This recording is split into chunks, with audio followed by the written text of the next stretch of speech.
ગઈકાલે થયેલી હિંસા બાદ આજે બોટાદના હળદળ ગામમાં શાંતિનો માહોલ છે। સમગ્ર ગામમાં પોલીસનો કાફલો તૈનાત કરાયો છે। બોટાદ પોલીસે 85 લોકો સામે પાળિયાદ પોલીસ મથકે ફરિયાદ નોંધી છે। તો આ તરફ મામલો થાળે પડતા ત્રીજા દિવસે માર્કેટિંગ યાર્ડ શરૂ થયું। યાર્ડ દ્વારા હરાજી શરૂ રાખવાની જાહેરાત થતાં ખેડૂતો મોટી સંખ્યામાં પોતાનો કપાસનો માલ લઈને યાર્ડમાં પહોંચ્યા હતા। હિંસાની આ ઘટના બાદ પોલીસ એક્શનમાં આવી અને 60થી વધુ લોકોની અટકાયત કરી। બીજી તરફ આ મામલે જૂનાગઢના રેન્જ આઈજી નિલેશ જાદડિયા ઘટના સ્થળે પહોંચ્યા અને સમગ્ર ઘટનાને લઈને નિરીક્ષણ કર્યું। આ સમગ્ર મામલે હવે રાજકારણ પણ ગરમાયું છે। બોટાદમાં થયેલી હિંસા મામલે પ્રવક્તા મંત્રી ઋષિકેશ પટેલે જણાવ્યું કે કેટલાક બહારથી આવેલા લોકોએ તોફાન કર્યા છે। તો આ તરફ કોંગ્રેસે ગુંડાગીરી કરતા અસામાજિક તત્વો સામે કાર્યવાહી કરવાની માંગ કરી છે।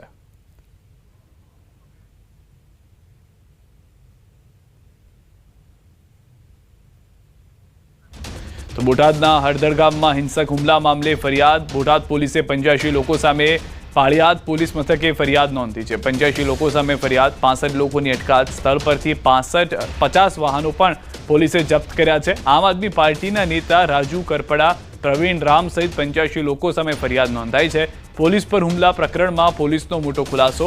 આ પ્રકરણમાં હળદળના ગ્રામજનોનો સમાવેશ નહોતો, પરંતુ બહારના જિલ્લાના લોકો હતા અને આ સભા માટે હળદળ ગ્રામ પંચાયતની મંજૂરી પણ નહોતી લીધી। આ લોકો જૂનાગઢ, બોટાદ, સુરેન્દ્રનગર જિલ્લાના લોકો બહારથી આવીને અહીં હોબાળો કર્યો હતો, જે તમામ આમ આદમી પાર્ટીના આગેવાનો અને કાર્યકરો છે। આ પ્રકરણમાં 307 રાયોટિંગ, પૂર્વ આયોજિત કાવતરું રચવા સહિતની કલમો હેઠળ ગુનો નોંધાયો છે।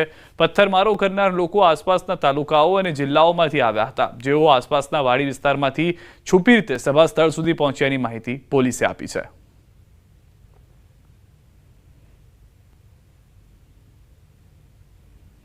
પોલીસની એફઆઈઆરમાં 85 માણસો વિરુદ્ધ આપણે એફઆઈઆર દાખલ કરી છે, જેમાંથી લગભગ 65 ઇસમોને આપણે તે વખતે જ્યારે પોલીસ ગઈ હતી તો અને પોલીસ ઉપર જે હુમલા થયો ત્યાર પછી પોલીસે 65 જેટલા લોકોને રાઉન્ડ અપ કર્યા છે અને અત્યારે એ લોકોને રિટેન કરવામાં આવેલ છે। રાજુ કરપડા અને પ્રવીણ રામ અને બીજા અન્ય માણસો જે છે એમાં મુખ્ય જે આયોજક।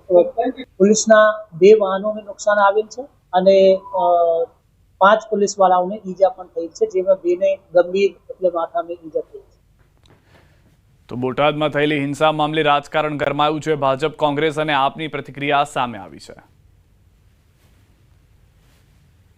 ગામના લોકો ત્યાં હળદળ ગામ છે, એ ગામના લોકોએ ડિમાન્ડ કરી કે ભાઈ અહીંયા આપણે ભેગા થઈ।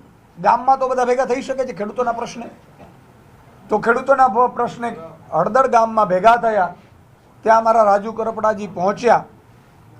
દુઃખ સાથે કહેવું પડે કે ભાજપે આવી ચાલ કરવાની જરૂર નહોતી। ગુજરાતના ભોળા ખેડૂતોને ફસાવી આવી રીતે સભા બોલાવી અને પછી એની ઉપર જાતે ને જાતે હુમલો કરવો, આ બધા જ વિડીયો છે। કોણે હુમલો કરાવ્યો, કોના હાથમાં પથ્થર છે, કોણે પોલીસ વાન ઊંધી પાડી, બધા જ વિડીયો છે। મારે ગોપાલભાઈને કહેવું છે અને સુદાનભાઈને કહેવું છે, અને એ લોકોની ધરપકડ કરવામાં આવી છે। એટલા માટે તમે એનો બચાવ કરો છો કે એમને ખાવાનું નથી આપ્યું, આ નથી આપ્યું, તે નથી આપ્યું। તમારા ગુંડાનો તમે બચાવ કરવા માટે બહાર મેદાને પડો છો, ખોટી રીતે ગુજરાતના ખેડૂતોને ફસાવો છો। એક જાતની નક્સલિસ્ટ પ્રકારની પ્રવૃત્તિઓ તમે કરી રહ્યા છો અને ગુજરાતની શાંતિને ડોળવાનો મોટામાં મોટો પ્રયાસ તમે કરી રહ્યા છો। ભ્રષ્ટાચારમાં ગળાડૂબ